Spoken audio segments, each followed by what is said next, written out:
বিসমিল্লাহির রহমানির রাহিম। দয়াময় মেহেরবান আল্লাহর নামে।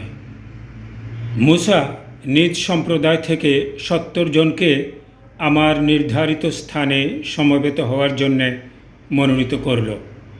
তারপর যখন তাদের ওপর ভূমিকম্প আঘাত হানল, তখন মূসা বলল, হে আমার প্রতিপালক, ইচ্ছা করলে আগেই তো আপনি আমাকে সহ এদেরকে ধ্বংস করতে পারতেন।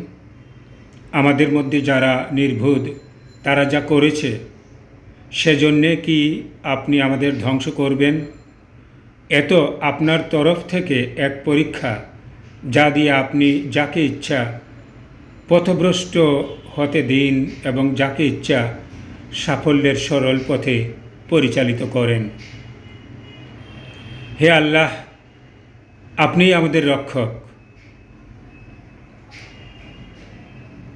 আপনি ক্ষমা করুন, দয়া করুন। আপনি শ্রেষ্ঠ ক্ষমাশীল।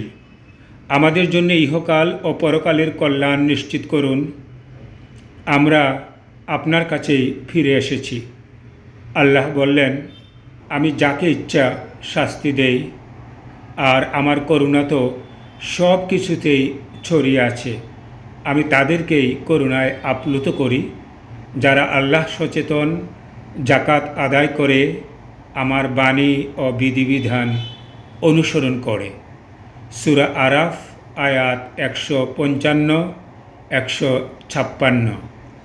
আল কুরআন বাংলা মর্মবাণী।